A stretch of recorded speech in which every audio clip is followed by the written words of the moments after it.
नया साल बस आने को है। चारों तरफ उत्सव का सा माहौल है। हर कोई अपना न्यू ईयर रेजोल्यूशन बनाने में लगा है। क्या बीते सालों में आप अपना न्यू ईयर रेजोल्यूशन पूरा कर पाए? अगर नहीं तो सच मानिए ये वीडियो बस आपके लिए है।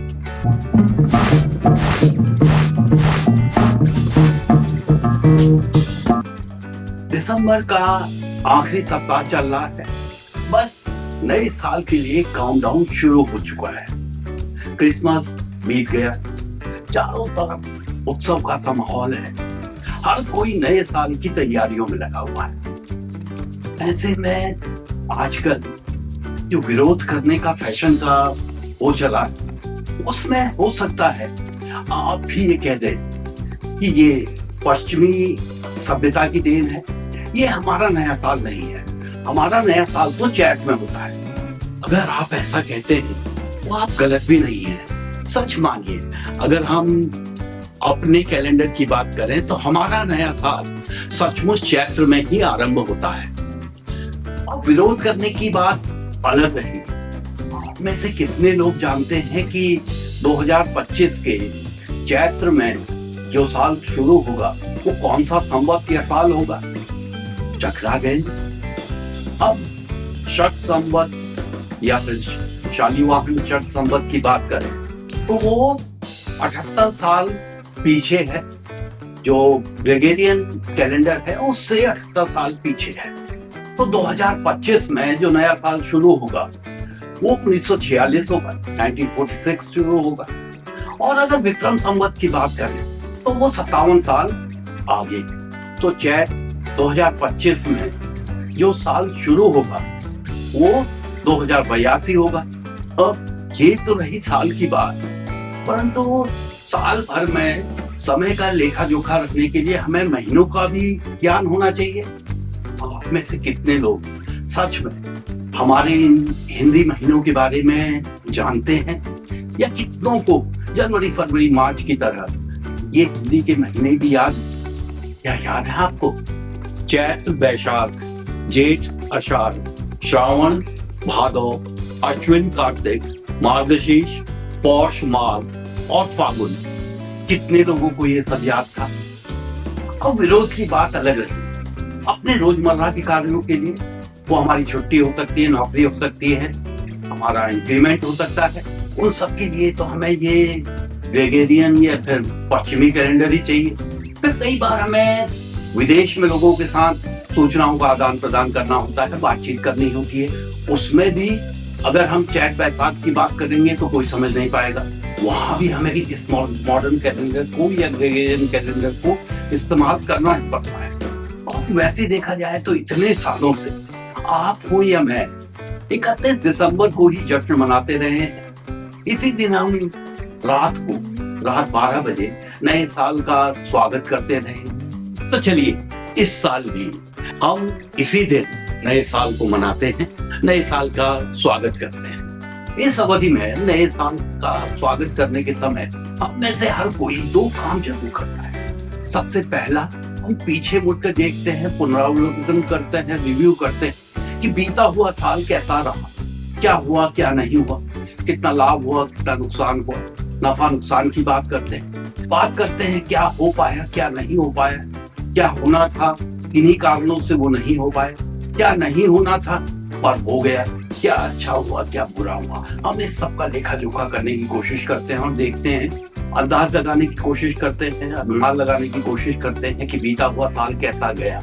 उसमें हमने क्या गलतियां की, क्या सीखा और आगे उससे सीख कर हमें क्या करना है। दूसरी और सबसे महत्वपूर्ण चीज जो हम करते हैं, हम लक्ष्यों का निर्धारण करते हैं कि आने वाले साल में हमें क्या करना है, जिसे हम न्यू ईयर रेजोल्यूशन कहते हैं। सच मानिए, ये हमें मोटिवेट करने के लिए, हमें दिशा देने के लिए, हम एकाग्र होके उस कार्य पर ध्यान केंद्रित करें, उसके लिए सहायक हो सकता है। अतः जरूरी है कि हम इसको, ये जो हम न्यू ईयर रेजोल्यूशन की बात कर रहे हैं, उसको बहुत ध्यान देकर बनाएं। आपके साथ जो हो, परंतु अपनी अगर बात करूं तो कुछ दिन सब कुछ ठीक ठाक चलता है, पर जनवरी में ही तीसरे या चौथे हफ्ते के आते आते अपना ये न्यू ईयर का जो रेजोल्यूशन होता है औंधे मुंह गिर जाता है। इसके आगे इस पे काम करना मुमकिन नहीं हो पाता। क्या आपके साथ भी ऐसा ही हुआ है? सच मानिए, आप अकेले नहीं हैं। हम में से ज्यादातर के साथ ऐसा ही होता है। कुछ लोग आसानी से मान जाते हैं और कुछ मानने को राजी नहीं होते हैं, परंतु होता ज्यादातर के साथ यही है। अब यहाँ देखने वाली बात यह है कि आखिर ऐसा होता क्यों है। सच मानिए, इसके 3 बड़े कारण हैं। सबसे पहले, जो हम ये न्यू ईयर रेजोल्यूशन या अपने लक्ष्य तय करते हैं वो इम्प्रैक्टिकल होते हैं, वो प्रैक्टिकल नहीं होते हैं। हम ऐसे लक्ष्य चुन लेते हैं जो अत्यंत कठिन होते हैं। अगर मैं कहूँ कि आने वाले साल में मैं अपनी कंपनी का सीईओ बनना चाहूँ, शायद ये एक इम्प्रैक्टिकल लक्ष्य हो सकता है। मुझ में उस तरह की क्षमता या उस तरह की विशेषज्ञता या उस तरह का ज्ञान ना हो, परंतु फिर भी हम में से ज्यादातर इस तरह के लक्ष्य चुन लेते हैं और ज्यादातर स्थितियों में हमें पहले दिन से मालूम होता है कि हमारे ये लक्ष्य प्रैक्टिकल नहीं है। दूसरा सबसे बड़ा कारण हमारे असफल होने का ये होता है कि हम ऐसे लक्ष्य तय कर लेते हैं जो कि अनअचीवेबल। अगर मैं कहूँ कि मैं आने वाले साल में मुझे नोबेल प्राइज मिलना चाहिए, या मैं ये कहूँ कि आने वाले जनवरी में या फरवरी में मैं मैराथन दौड़ूंगा, या फिर आने वाले साल में मैं अमिताभ बच्चन की तरह एक सफल एक्टर बन जाऊंगा, या फिर जावेद अख्तर की तरह लिखने लगूंगा। अब मुझ में उस तरह की क्षमताएं नहीं है, मैंने उस तरह का कौशल अर्जित नहीं किया है, उस तरह का ज्ञान नहीं लिया है, तो मेरे लिए ये सब लक्ष्य तय करना पाना संभव नहीं। ये मेरे लिए असंभव से लक्ष्य है। तो हमने 2 बात की कि हमारे जो लक्ष्य हैं वो अनअचीवेबल होते हैं, प्रैक्टिकल नहीं होते। तीसरी और सबसे बड़ी बात, कई बार आपने देखा होगा हम नेगेटिव लक्ष्य चुन लेते हैं। हम ये कहने की जगह कि हम ऐसा करेंगे, हम ये कहते हैं कि नए साल में हम ये चीजें नहीं करेंगे।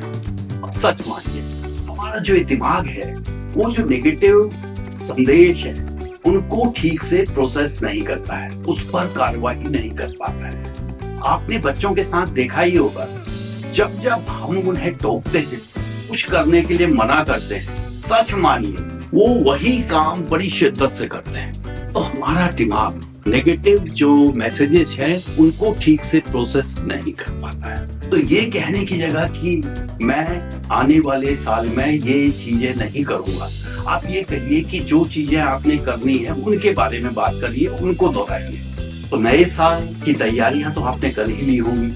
तो एक बार नए साल से पहले आपने जो नए साल के लिए रेजोल्यूशन बनाया है, आपका जो न्यू ईयर रेजोल्यूशन है, उसको दोबारा से रिव्यू कीजिए, उसको अचीवेबल बनाइए, प्रैक्टिकल बनाइए और पॉजिटिव बनाइए। और सच मानिए, आपका ये जो रेजोल्यूशन है आप इसको सफलतापूर्वक प्राप्त कर पाएंगे। और नया साल बस आने को ही है, तो आपको और आपके पूरे परिवार नए साल की बहुत बहुत बधाई।